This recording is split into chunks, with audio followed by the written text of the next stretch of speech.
Hey everyone, how's it going? I'm Pierce, And I'm Tristan. and today we're excited to introduce you to what we do as the electrical team in Mechatronics and give you sort of a very basic introduction of what the process looks like as we go through and design robots. All right, so let's kick it off.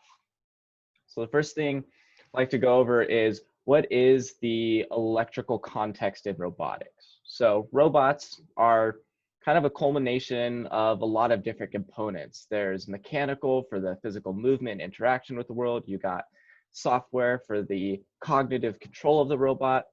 And then electrical kind of bridges the two. So I like to think of it as a sort of like the human anatomy in a way. So software you could think of as sort of the brain, the cognition. It controls everything and makes the decisions. Mechanical would be sort of the bone structure, the ligaments, the physical interaction, how it, you know, manifests itself within the world. And then electrical, I like to think of as driving the nerves and organs of the system. So that's, things like your senses, eyesight, smell, touch, or how do you use the brain to actually control, your motions. And so that's sort of what the electrical does. So we really bridge the gap and work closely with both of the other teams to make sure everything comes together.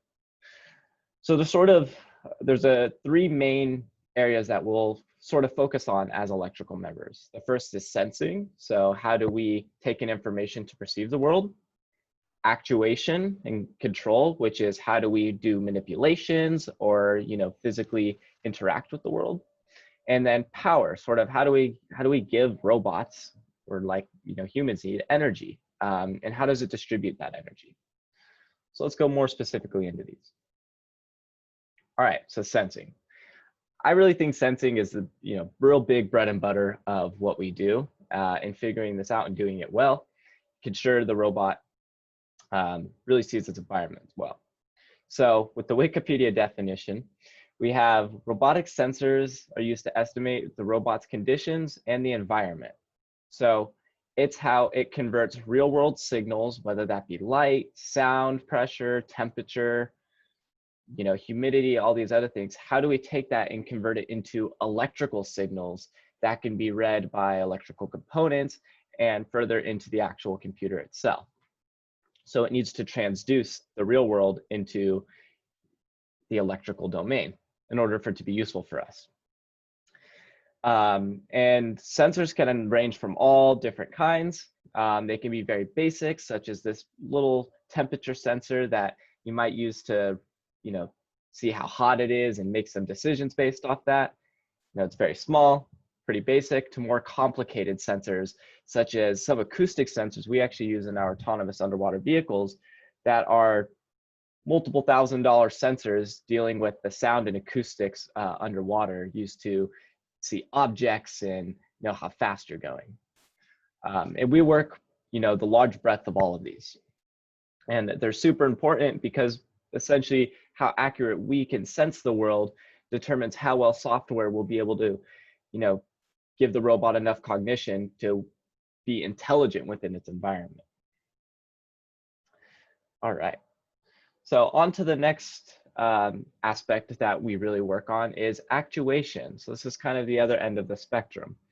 Rather than trying to perceive the world, now we're going to do actions, within the world. So robotic actuation is usually electromechanical devices, such as electric motors, hydraulics, lots of different other ones. You could even think of sort of like solenoids for releasing air pressure and so on. And so that's how we can actually make physical connection movements within the world. So a good example would be the motors in the joints of a robotic arm, or like our AUV, we have 8 thrusters, which are 8 underwater electric motors that can be used to propel the robot in all 6 degrees of freedom. And this is an area where electrical works very closely with the mechanical members, because the mechanical members usually understand how the physical constraints of these actuators have to, what criteria and constraints do they need to meet depending on our environment, right? Are we underwater? Are we in space? And so on. An electrical's job is to provide the control of it, so allow software to actually tell the actuator what to do. So again, that whole idea of bridging between the software and the mechanical.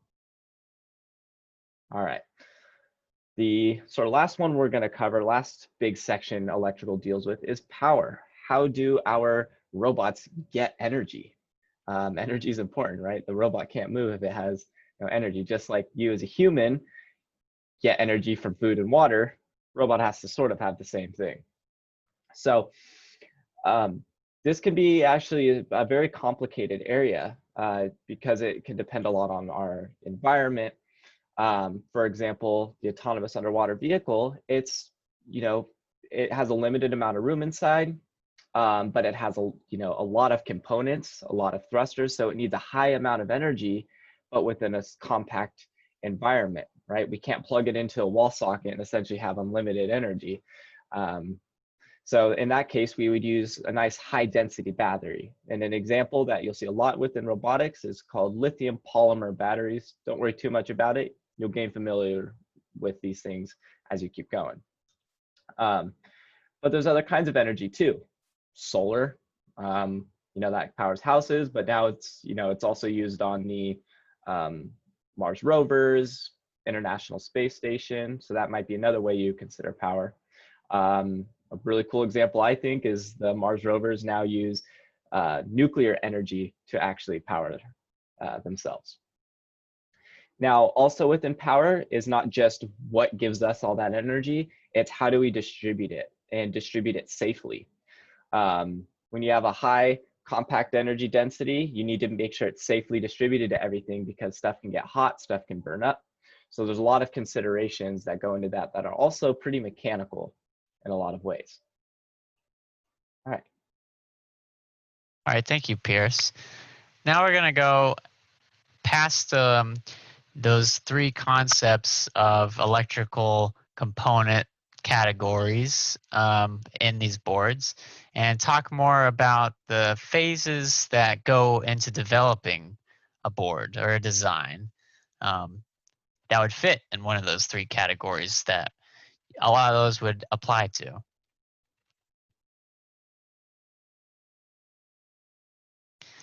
So the first stage is the research and design stage, or rather you could call it the R&D stage, which is used a lot in industry. So what this stage is all about is you're just given the prompts for the first time or the idea for an electrical board and you don't know where to start. You have to build this board, but you just don't know where to go. So you start here. The first key thing that comes in the art research and design stage is learning about what the board that you're making has to offer, what kind of things are needed for a board to do what is asked of it. If it's got some more higher level theory added to it, you're going to research that theory, looking at maybe some other circuits that are similar to what you're trying to do, or some research papers that might be going in depth about a certain topic. These are all different areas of researching, but research is just a broad term for getting familiar with the building blocks that you need to be working with. So if you look, there's a diagram in the right side of this picture, and that's a block diagram of a very basic circuit. The block diagram has only the key conceptual components of what the board has. It talks a little bit about the characteristics of certain portions of the board and also functionality and some power or voltages that are powering different blocks. But the main idea of a building block or a block diagram is looking at your system and system engineering it, figuring out what are the greater concepts of what's included into this design that I am making. The best part, in my opinion, about block diagrams is you are organizing your ideas in a way that communicates what the board does in a very clean and user-friendly manner.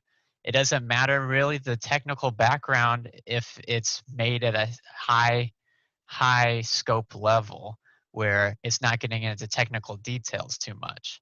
In mechatronics, this is very important because this is how we communicate among the different disciplines. As an electrical member, we make these block diagrams. So one, we can organize our ideas and understand how our board works, but also how. So mechanical and software can also look at these and get an idea of how the board works, because this is a key component to mechatronics, being interconnected in all these different ways between our disciplines. Thank you. So right here I have an example prompt, and this would be pretty much a written description of what, whether it's a customer or another member of the club perhaps, wants you to make. So I'll just read it out and we'll go into detail after I read it. So the prompt reads, it's got a title of RF-based remote control circuit, and then parentheses it says without a microcontroller. It's using a RF434 megahertz module to make a wireless remote that can be used to control various appliances. Sorry. This remote must have a range of 100 meters and cannot use a microcontroller. The remote must connect to a car door alarm to set it off. Okay, so let's go into more detail about that.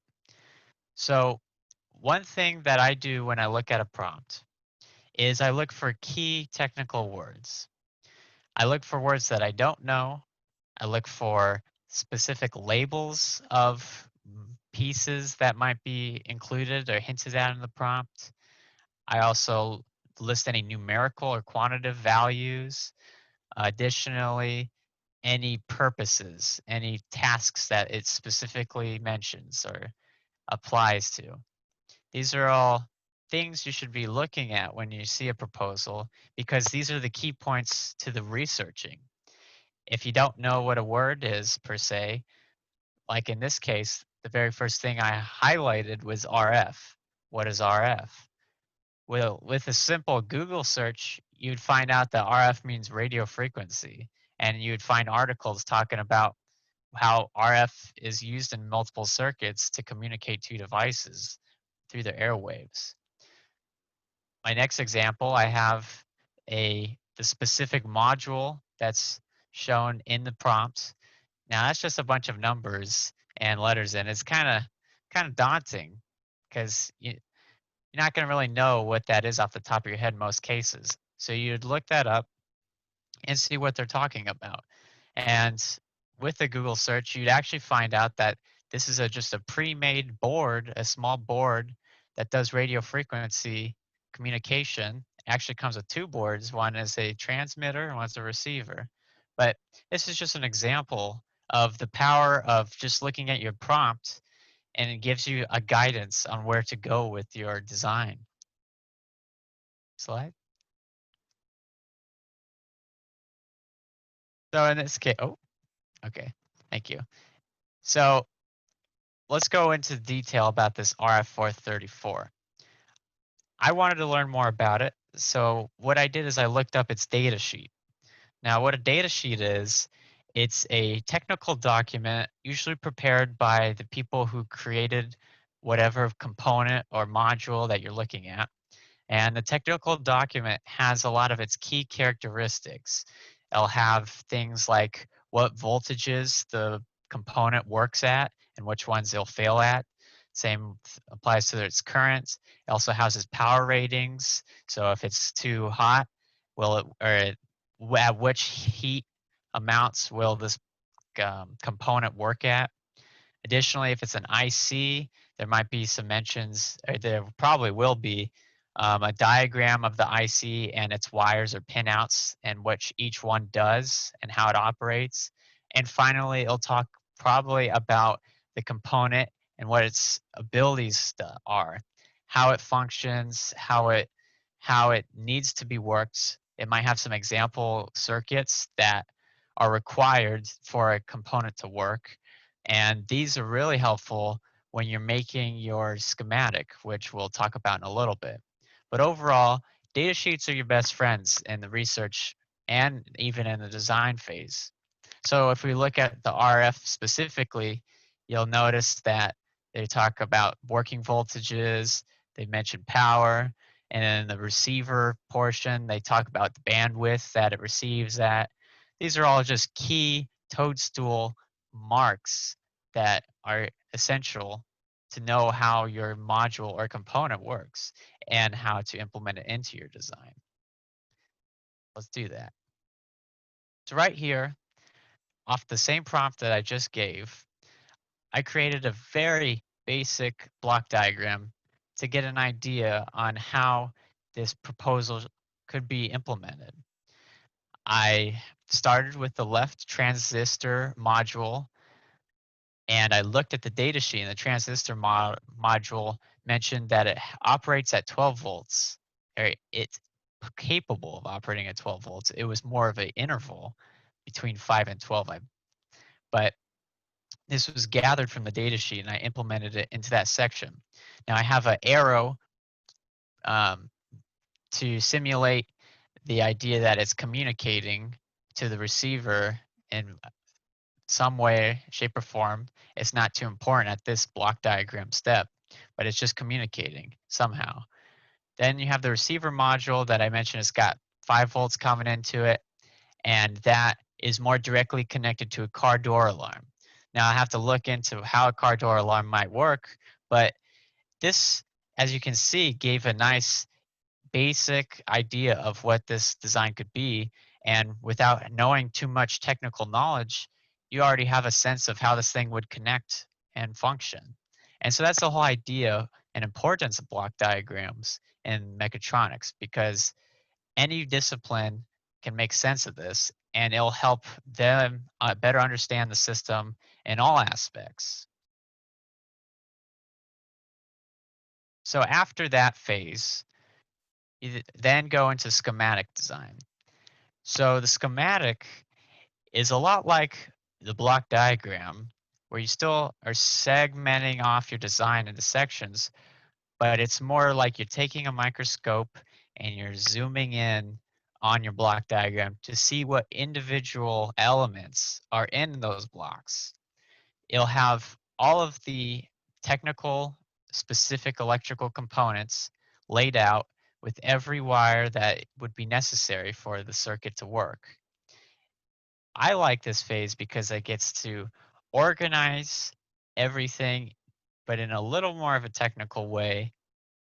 But my favorite part about this is when you lay out the schematic, you'll theorize maybe a little bit of math at certain points, but it's not entirely a point here. It's more when you complete the entire schematic and are confident with it, you'll get to see just exactly how much your design should cost, because you'll have every single component all listed out together in something that we call a BOM, or a bill of materials.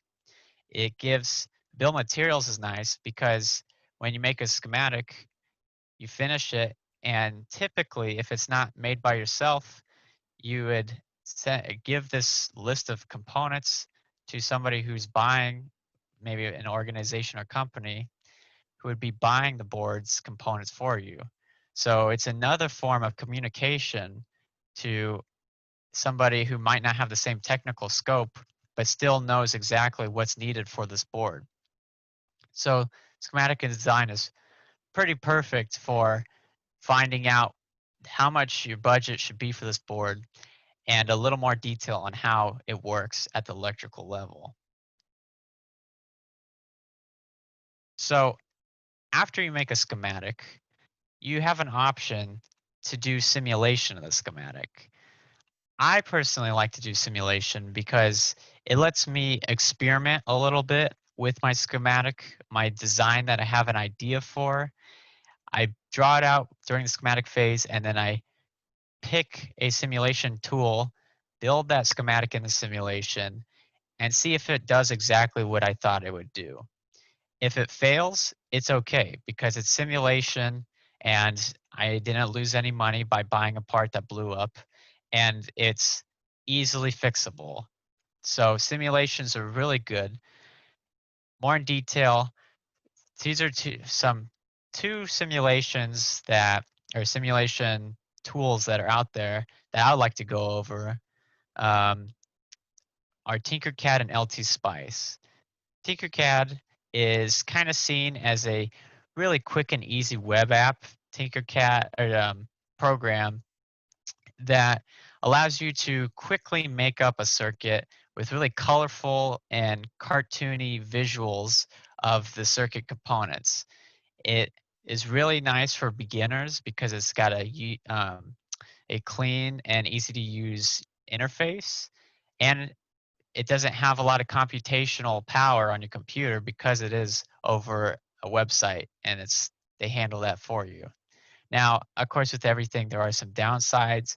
So a Tinkercad, um, it's only a specific set of components. It'll still have a lot of components, but those components will be generalized for any type of components. For example, it would just be a generic resistor of a certain value rather than a resistor that might be off by zero point zero zero 0.001 tolerance, let's say, like the real world. But Tinkercad's really good to at least get your foundational concept finalized to make sure your design is at least going to function in the theoretical world. Now, alternatively, LT Spice is seen as the more industry standard and professional simulation tool. It's a locally installed program uh, rather than being a website. And LT Spice has a lot more advanced features. It lets you go more in depth about simulating your circuit and calculating values. You'll be able to make graphs with the data over time intervals.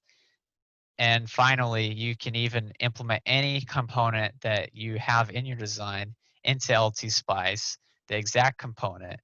So that way you know that your design should work in the real world compared to Tinkercad's theoretical world. LT Spice is better for more involving and computational heavy analysis, but Tinkercad is more user friendly to beginners and want to create a quick mock-up idea. So in the next slide, we will have two visuals here. So Tinkercad's on the left. As I mentioned, it's a lot more colorful. It looks more like the circuit that you're wiring up in real life with the cartoon pictures. You can still do simulation with some of the tools available, um, but it is limited to what components are there, and it's a more theoretical design. Alternatively, LT Spice kind of looks similar to more of your typical STEM applications that you may be using in your classes or industry. You can see there's a graph of a frequency spectrum. Additionally, it has other features that can go more in depth with analyzing the circuit. But one key thing you might notice is that circuit in the bottom looks more like your schematic. So Tinkercad's is more visual and more trying to simulate the look of real life connecting, whereas your LT Spice would be more similar to your direct schematic. In fact, it might look the exact same depending how it's made, but they each have their pros and cons. Um, in this course, you'll most likely use both, but it's up to you.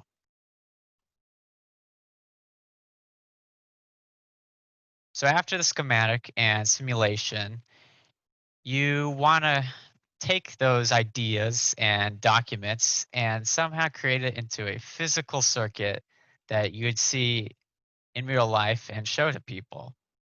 That's exactly what a printed circuit board is.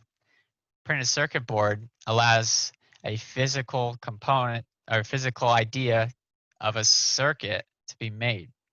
Now, printed circuit boards is a more permanent way of implementing a circuit. There are ways you can do it with breadboards. However, breadboards are not permanent and they're not as pretty as printed circuit boards. So usually when you're making a printed circuit board, this is your end of development. Past, you want to finalize all your ideas in the schematic before you make the printed circuit board, because you make the board and there's very little you can do to change it. So you want to make sure it's as close to being right as possible before going to the stage.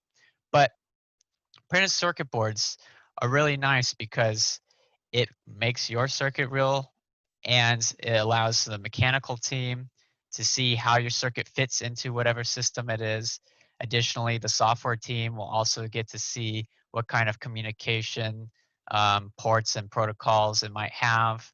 Um, Again, it bridges all the different subcategories of the team to one central piece that everyone can look at. It's physical and it's nice. Of course, there's some rules to developing printed circuit boards, but generally it's seen as a more artistic take of making your schematic into a physical piece of hardware.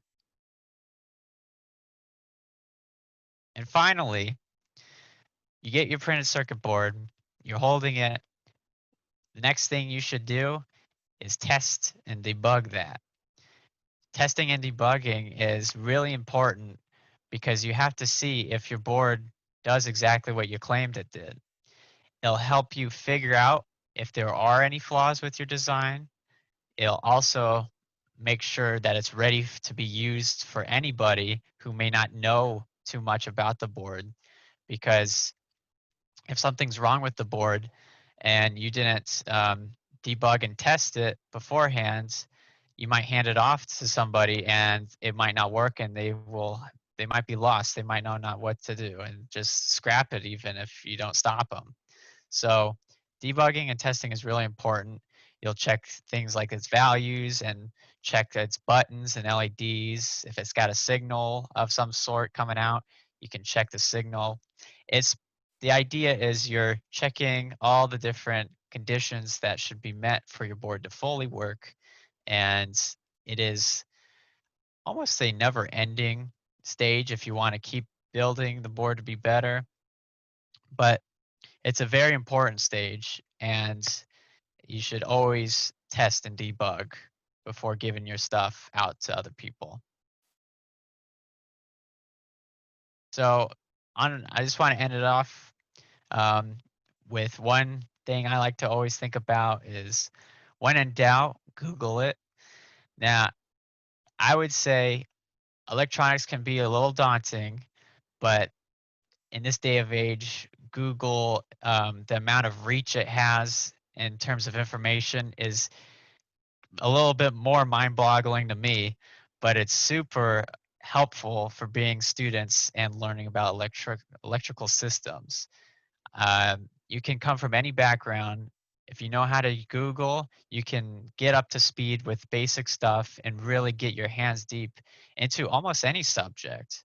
So if you're ever stuck and you don't know something, don't worry. Google definitely knows it. So that's all I have for here. And Pierce will go ahead and show an example proposal. Yeah. So given everything we've gone through, just the very basics of what an electrical member does and the considerations that Tristan, showed us, those steps of, doing your initial research based on a prompt, maybe building a block diagram, designing a schematic, and then going through the process of actually manufacturing and testing your boards. We want to give you an example proposal prompt that you could think about and start trying to employ these ideas. Through the course, later on, we'll start actually going through and we'll do more, hands-on. We'll do design with each other and implement pretty much everything that we've just showed and cover everything we just showed in more detail, specifically for the robotic systems we like to deal with. But here, sort of almost as a little bit of, I guess you could say, homework, but more something to think about and maybe test what you've learned, is to try to implement this. So the idea is that Mechatronics needs a circuit to ensure safe shutdown of the autonomous underwater vehicle's electrical system if high internal temperatures occur. So that internal of that submarine in the background is airtight, right? Don't want water to get into it. And so there's a lot of electrical components inside, and those electrical components like to make heat, which is natural, and a lot of that heat will actually be dissipated through the metal hull into the water. But if too much heat builds up quickly, the inside of that hull can get very hot. And if things get too hot, some components may get damaged. As looking from the data sheet, you can actually see what temperatures are too high for some components. So with this, we want to use a TMP36 temperature sensor. So something you may not know, you'll want to go look up, sort of as Tristan had showed. And use an Arduino that will monitor the internal temperature. So you got sort of the first part of your prompt there. Now what should it do? It should disconnect the battery or the power from the rest of the electrical system when that internal temperature that you measure exceeds 50 degrees Celsius. So when you get too hot, you want to make sure that you shut down all the other electronics, which will effectively cause the submarine to just kind of float back up to the top. And then one last thing it should also do is produce a noticeable alarm sound when that temperature threshold is met. So make a really annoying beeping siren sound, which can be useful if it's placed correctly. You could actually, the swimmer might be able to hear that, but also just because we like to add annoyingly a lot of alarms and fun effects to electrical board just to make it even more entertaining. So, take this prompt, try to generate maybe a block diagram, look a little bit into these sensors, and just start getting familiar with what that process is.